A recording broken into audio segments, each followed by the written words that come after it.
بسم اللہ الرحمن الرحیم۔ ناظرین، ایک مرتبہ کچھ لوگ حضرت عمر فاروق رضی اللہ عنہ کی خدمت میں حاضر ہوئے اور عرض کرنے لگے کہ ہم آپ سے 3 سوال پوچھنے کے لیے حاضر ہوئے ہیں۔ گھر میں نفلی نماز پڑھنے کا کیا حکم ہے؟ غسل جنابت کا کیا طریقہ ہے؟ اگر عورت ایام میں ہو تو مرد کے لیے کہاں تک اجازت ہے؟ حضرت عمر فاروق رضی اللہ عنہ نے فرمایا کہ آپ لوگ بڑے عقلمند محسوس ہوتے ہیں۔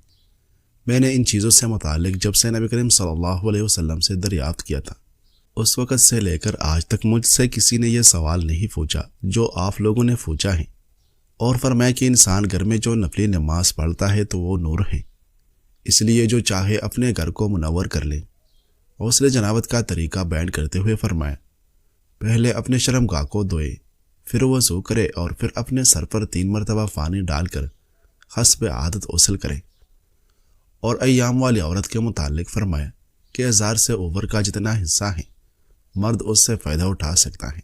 حضرت عمر فاروق رضی اللہ عنہ سے روایت ہے کہ ایک مرتبہ میں نے رسول اللہ صلی اللہ علیہ وسلم سے پوچھا، اگر ہم میں سے کوئی شخص ناپاک ہو جائے اور وہ غسل کرنے سے پہلے سونا چاہے تو کیا کرے؟ نبی کریم صلی اللہ علیہ وسلم نے فرمایا، نماز والا وضو کر کے سو جائے۔ ناظرین، اگر آپ کا گلا خراب ہو اور آواز نہ نکل رہی ہو تو 1 عدد الائچی منہ میں ڈال کر چبا لو۔ پیٹ میں درد ہے تو پودینے کے پتے چبا لو۔ کہ نہ رکے تو 1 چٹکی زیرہ پھونک لے۔ سر میں خشکی ہے تو سرسوں کے تیل میں دہی یا انڈا مکس کرے اور لگا لے۔ اگر سر میں جوے ہے تو چمبیلی کا تیل لگائے۔ جوڑوں میں درد ہے تو زیتون کا تیل لگائے۔ اگر ناف اتر گئی ہے تو نیم گرم ناریل کا تیل ڈالے۔ چوٹ لگی ہے، خون رکنے کے لیے روئی کو ناریل کے تیل میں ڈبو کر لگائے۔ اگر مردانہ کمزوری محسوس ہو رہی ہے تو 2 کھجور دودھ میں پکا کر کھائے اور دودھ پی بھی لے۔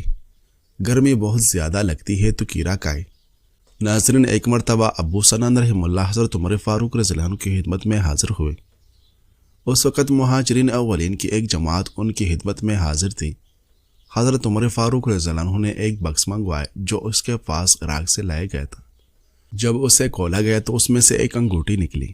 حضرت عمر رضی اللہ عنہ کے کسی بیٹے پوتے نے وہ لے کر اپنے منہ میں ڈالی۔ حضرت عمر رضی اللہ عنہ نے اس سے وہ واپس لے لی اور رونے لگے۔ حاضرین نے پوچھا کہ آپ کیوں روتے ہیں جبکہ اللہ نے آپ کو اتنی فتوحات عطا فرمائی، دشمن پر آپ کو غلبہ عطا فرمایا اور آپ کی آنکھوں کو ٹھنڈا کیا؟ عمر فاروق رضی اللہ عنہ نے فرمایا، میں نے جناب رسول اللہ صلی اللہ علیہ وسلم کو یہ فرماتے ہوئے سنا ہے، جس شخص پر اللہ دنیا کا دروازہ کھول دیتا ہے وہاں آپس میں قیامت تک کے لیے دشمنیاں اور نفرتیں ڈال دیتا ہے، مجھے اسی کا خطرہ ہے۔ ناظرین، سردی بہت زیادہ لگتی ہے تو دیسی انڈے کھائے اور چوزے کی یخنی بنا کر پیے۔ پیشاب کرنے میں جلن ہوتی ہے، کچی لسی نمک ڈال کر پیے یا ہر بوزہ و تربوز کھائے۔ کھانے کے بعد باری پن محسوس ہوتا ہے تو لیمو کے قطرے پی لے۔ موٹافا کم کرنا ہے تو نہار منہ نیم گرم پانی پیے اور روزانہ 30 منٹ چہل قدمی کرے۔ رنگ گورا کرنا ہے تو گلیسرین میں کی گلاب مکس کر کے چہرے پر لگائے، 20 منٹ بعد چہرہ دھو لے۔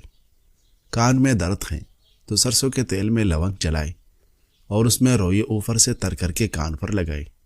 اگر آنکھوں کی روشنی تیز کرنی ہو تو گاجر کھائے۔ یادداشت کمزور ہے تو بادام اور اخروٹ کھائے۔ آم پھیپھڑوں کو کمزور کرتا ہے، ذہنی دباؤ دماغ اور دل کو کمزور کرتا ہے، غصہ جگر کو کمزور کرتا ہے۔ اگر آپ دنیا میں کامیابی پانا چاہتے ہیں تو پہلے ہی آپ کے اندر ناکامی کا استقبال کرنے کا حوصلہ ہونا چاہیے۔ صبح اٹھتے ہی ایک ٹانگ پر کھڑے ہو کر کھجور کھاؤ، جوانی قائم رہے گی۔ جو کھڑے ہو کر پیشاب کرتا ہے اس کا دماغ کمزور ہونے لگتا ہے۔ نمکین اور کھٹی لسی پینے سے دل کو طاقت ملتی ہے۔ ہلدی میں دودھ ڈال کر پینے سے سردی فوراً ختم ہو جاتی ہے۔ بالوں پر تلوں کا تیل لگاؤ، بال گھنے ہو جائے گی۔ دسترخوان پر پیٹ کی اور غصے کے اندر اپنے ہاتھ کی حفاظت کرو۔ اگر انسان کا صبح کا ناشتہ بہترین ہوگا تو انسان کی عمر بڑھ جاتی ہے۔ بکری کا گوشت کھا کر اوپر سے چندانے انجیر کے کھا لیے جائیں تو سمجھ جائے بوڑھے ہو جائے گی مگر طاقت کم نہیں ہوگی۔ جس گھر میں گلاب کا پودا ہو وہاں خوشی آتی ہے۔ اگر عورت چاہتی ہے کہ اولاد نیک ہو تو اپنے شوہر سے ہمیشہ حلال رزق کا تقاضا کرے۔ ناظرین، زیادہ نمک کھانے سے دل کمزور ہوتا ہے۔ گنے کا رس پینے سے حج کی بن ہو جاتی ہے۔ مولی کا رس پینے سے فطری بننا بن ہو جاتی ہے۔ حضرت عمر فاروق رضی اللہ عنہ سے روایت ہے کہ جب رئیس المنافقین عبداللہ بن ابی کا انتقال ہو گئے تو نبی کریم صلی اللہ علیہ وسلم کو اس کی نماز جنازہ پڑھانے کے لیے بلائے گئے۔ نبی کریم صلی اللہ علیہ وسلم اٹھ کھڑے ہوئے۔ جب نبی کریم صلی اللہ علیہ وسلم جنازے کے پاس جا کر نماز پڑھانے کے لیے کھڑے ہوئے تو میں اپنی جگہ سے گھوم کر نبی کریم صلی اللہ علیہ وسلم کے سامنے آ کر کھڑا ہو گئے اور عرض کیا، یا رسول اللہ، آپ اس اللہ کے دشمن عبداللہ بن ابی کی نماز جنازہ پڑھائے گی جس نے فلاں دن یہ کہا تھا اور فلاں دن یہ۔ حضرت عمر رضی اللہ عنہ نے اس کی بکواسات گنوانا شروع کر دی۔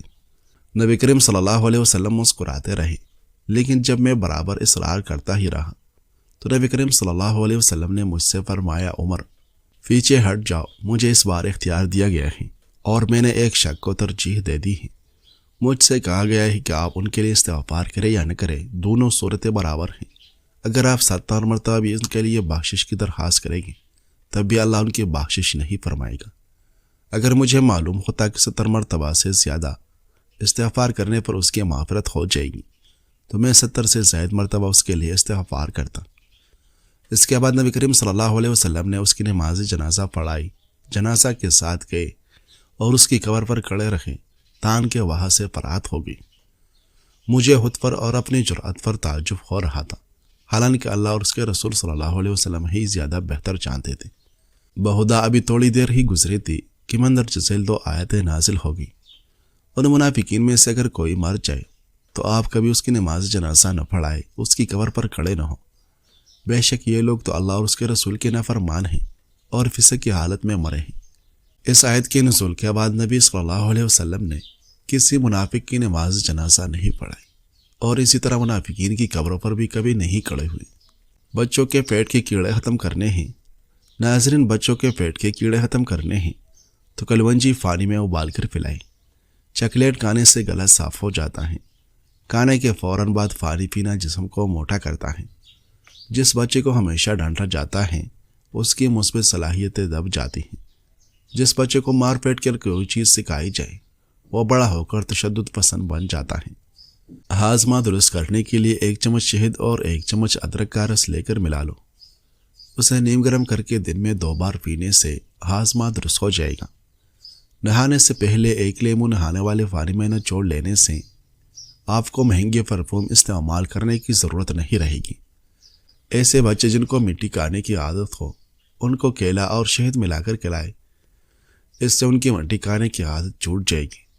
ہاتھ پاؤں سن ہو جاتے ہیں تو لیمو چاٹتے رہنے سے یہ بیماری ختم ہو جاتی ہے۔ والدین بچوں کے سامنے جھگڑا کرتے رہے تو بچہ نافرمان بن جاتا ہے۔ لہسن استعمال کرنے سے خون پتلا ہو جاتا ہے اور خون کی شریانیں کھل جاتی ہیں۔ لسی استعمال کرنے سے جوڑوں کے درد میں راحت ملتی ہے۔ پیٹ کو کم کرنے کے لیے روزانہ 1 عدد لیمو پانی کے ساتھ استعمال کیا کریں۔ نہار منہ آم کا شیک پینے سے گھٹنوں کا درد ختم ہو جاتا ہے۔ اونٹ کا گوشت کھانے سے عمر میں اضافہ ہوتا ہے۔ اگر ہاضمہ خراب ہو جائے تو گنے کا جوس پینا چاہیے۔ اگر ہمیشہ اچھی اور بہترین زندگی گزارنی ہے تو صدقہ کرتے رہنا۔ اگر آپ سوتے ٹائم خراٹے لیتے ہیں تو رات کو نمک والے پانی سے غرارے کریں۔ ایلوویرا جیل کو بالوں میں لگانے سے بال تیزی سے بڑھنا شروع ہو جاتے ہیں۔ اگر بال بڑھانا چاہتی ہوں تو ناریل کا تیل لگائیں اور اچھے شیمپو سے بال دھویا کریں۔ پیٹ بھر کر کھانا کھانے والے لوگوں کو لاعلاج بیماریوں کا سامنا کرنا پڑ سکتا ہے۔ خرگوش کا گوشت کھانے سے پالج کی بیماری نہیں ہوتی۔ انار کا اندرونی چھلکا کھانے سے معدہ کھانا جلدی ہضم کرتا ہے۔ چکندر کے پتوں کو ابال کر اس کے پانی سے سر دھونے سے سر کی خشکی ختم ہونے لگ جاتی ہے۔ اگر جسم کی اضافی چربی ختم کرنی ہے تو پانی میں 3 چائے کی چمچ شہد اور 1 چائے کا چمچ سیب کا سرکہ ملا کر 1 ماہ تک پیے، چربی غائب ہو جائے گی۔ سونف کھانے سے نظر تیز ہوتی ہے۔ رات کو کھانا کم کھانے سے موٹاپا کم ہوتا ہے اور اچھا ناشتہ کرنے سے دبلے پتلے لوگ موٹے ہونے لگتے ہیں۔ بال گرتے ہو اور کمزور ہو تو ناریل کا پانی اور زیتون کا تیل مکس کر کے ہفتے میں 1 دفعہ لگا لیا کرے۔ روزانہ 1 سیب کھانے سے دماغ تیز ہوتا ہے۔ سیب کو چھیل کر نمک لگا کر کھانے سے سر درد دور ہوتا ہے۔ سیب کو نچوڑ کر نمک ملا کر اس کا رس پینے سے متلی لگنا بند ہو جاتی ہے۔ سیب کا مربع کھانے سے عقل بڑھتی ہے۔ جوڑ اور ٹانگیں ہاتھی جیسی مضبوط ہوتی ہیں۔ پودینے کے استعمال سے سر درد کا خاتمہ ہوتا ہے۔ یہ پھیپھڑوں کے سوجن کو دور کرتا ہے اور دل کے مریضوں کے لیے بھی فائدہ مند ہے۔ رات کو نیم گرم پانی کے 2 گھونٹ پی لینے سے دن بھر کی تھکاوٹ ختم ہو جاتی ہے۔ تیز گرم کھانا کھانے سے دل کی بیماری لگ سکتی ہے، زبان چلنے کا خطرہ ہوتا ہے اور دانت ہلنے لگ جاتے ہیں۔ جو لوگ دوپہر کو قہوہ پیتے ہیں ان کا دماغ تیز ہو جاتا ہے۔ دن میں صرف 2 بار کھانا کھاؤ، بیمار نہیں ہوگی۔ دہی میں 2 چمچ میتھی دانہ پیس کر ملا کر روزانہ کھا لو۔ شوگر کی بیماری 7 نسلوں تک دور ہوگی۔ انسولین کی ضرورت کم ہو جاتی ہے اور جسم میں توانائی بحال ہو جاتی ہے۔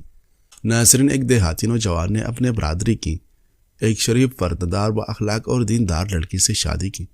شادی کو 1 سال ہی گزرا تھا کہ اس کا اپنے قریبی رشتہ دار سے سخت جھگڑا ہو گئے۔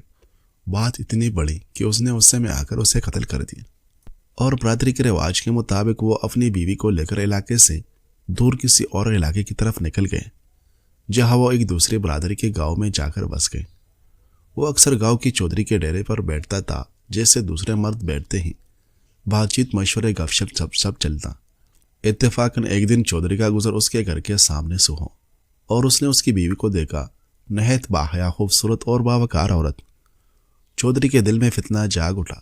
دل و دماغ پر ایسا چاہ گئی کہ ایک شیطانی خیال آ گئے کہ کسی طرح عورت کو گھر سے دور بھجوا دو اور موقع پا کر عورت کو تنہا کر کے اپنا مطلب نکالو۔ چودھری ڈیرے پر آیا، سب بیٹھے تھے، ان میں وہ نوجوان بھی تھا۔ چودھری نے کہا، مجھے پتہ چلا کہ فلاں علاقے میں بہت اچھی چراگاہ ہے، میں چاہتا ہوں کہ 4 آدمی بھیجو جو جا کر دے کے آئے۔ اس مقصد کے لیے چودھری نے 4 افراد منتخب کیے اور ان میں وہ نوجوان بھی شامل تھا۔ چاروں روانہ ہو گئے۔ جگہ دور تھی، 3 دن کا راستہ تھا۔ رات کو چودھری نے موقع دیکھا اور چپکے سے اس کے گھر کی طرف چل پڑا۔ گھر میں بیوی اکیلی تھی اور سو رہی تھی۔ چودھری اندھیرے میں دیوار سے ٹکرا گیا۔ زور کی آواز ہوئی، عورت جاگ اٹھی اور ڈرتے ہوئے بولی، کون ہے؟ چودھری بولا، میں ہوں، وہی چودھری جس کے گاؤں میں تم لوگ آئے ہو۔ عورت بولی، خیریت ہے؟ چودھری صاحب، اس وقت کیا کام پڑ گئے؟ چودھری بولا، جب سے تمہیں دیکھا ہے دل بے چین ہے، تم سے دل لگا بیٹھا ہوں، چاہتا ہوں تم میری ہو جاؤ۔ عورت نے پورے وقار سے جواب دیا، ٹھیک ہے، اگر واقعی تم چاہتے ہو تو پہلے میرے ایک سوال کا جواب دو، اگر صحیح دیا تو پھر جیسا کہو گے ویسا ہوگا۔ چودھری نے خوش ہو کر کہا، پوچھو، شرط منظور ہے۔ عورت نے کہا، جیسے گوشت خراب ہونے سے بچانے کے لیے اس پر نمک چھڑکا جاتا ہے، تو بتاؤ اگر نمک ہی خراب ہو جائے تو اسے کون ٹھیک کرے گا؟ سوچ کر آنا جلدی نہیں ہے۔ چودھری رات پر سوچتا رہا مگر سمجھ نہ سکا۔ اگلے دن ڈیرے پر سب لوگ بیٹھے تھے۔ اچانک سب سے وہی سوال پوچھا۔ ہر ایک نے اپنی ہی سمجھ سے جواب دیا مگر چودھری مطمئن نہ ہوا۔ ڈیرے میں ایک بزرگ بیٹھے تھے، بڑے سمجھدار، دیندار اور عقل والے۔ وہ خاموش رہے۔ جب سب چلے گئے تو وہ بیٹھے رہے۔ چودھری نے ان سے کہا، تم نے کیوں جواب نہیں دیا؟ بزرگ بولے، میں اکیلے میں بات کرنا چاہتا تھا۔ یہ سوال دراصل ایک پرانی حکمت کا شعر ہے۔ اے قوم کے عقل مند لوگوں، اے معاشرے کے نمک، اگر نمک ہی خراب ہو جائے تو اسے کون ٹھیک کرے گا؟ اور اگر میں غلط نہیں سمجھا تو تم نے ایک باعزت، باپردہ اور دیندار عورت پر غلط نظر ڈالی، لیکن اس نے تمہیں عزت دی، تمہیں شرمندہ نہیں کیا، نہ ہی تمہیں بدنام کیا، بس ایک سوال کر کے تمہیں تمہارے ضمیر سے ٹکرا دیا۔ وہ کہنا چاہ رہی تھی، جب گوشت خراب ہوتا ہے تو نمک اسے بچا لیتا ہے، لیکن اگر خود نمک ہی خراب ہو جائے تو پھر کیا ہوگا؟ یعنی جب عام لوگ بگڑے تو چودھری یا بزرگ سنبھالتے ہیں، لیکن اگر خود چودھری بگڑ جائے تو اسے کون سنوارے گا؟ یہ سن کر چودھری کا دل کام گیا، شرمندگی سے سر جھک گیا، آنسو نکل آئے، اور اس نے کہا، اللہ تمہیں سلامت رکھے، تم نے آنکھیں کھول دی، میرے خطا کو ڈھانپ لو جیسے اللہ ڈھانپتا ہے۔ اور شاعر کہتا ہے، گوشت نمک سے بچ جاتا ہے، پر اگر نمک ہی خراب ہو جائے تو پھر کیا بچائے گا؟ خلاصہ ہے کہ اگر باپ بگڑ جائے تو اولاد کون سنوارے؟ اگر استاذ بگڑ جائے تو نسلوں کو علم کون دے؟ اگر رہنما بگڑ جائے تو قوم کا مستقبل کون بچائے؟ ناظرین، داناؤں کی مجلس میں بیٹھو، نادانوں کی صحبت میں صرف دل ہی نہیں نسلیں بھی برباد ہو جاتی ہیں۔ نبی کریم صلی اللہ علیہ وسلم نے فرمایا، غصہ نہ کرو۔ ایک آدمی نے بار بار وصیت مانگی اور آپ نے بار بار یہی فرمایا، غصہ نہ کرو۔ غصہ شیطان کی طرف سے ہے، جب آپ غصے میں ہو تو وہ سو کر لے، بیٹھے ہیں تو لیٹ جائے، خاموش ہو جائے، اللہ کی پناہ مانگے، اور یاد رکھے، طاقتور وہ نہیں جو کسی کو زیر کر دے، طاقتور وہ ہے جو غصے میں اپنے آپ پر قابو رکھے۔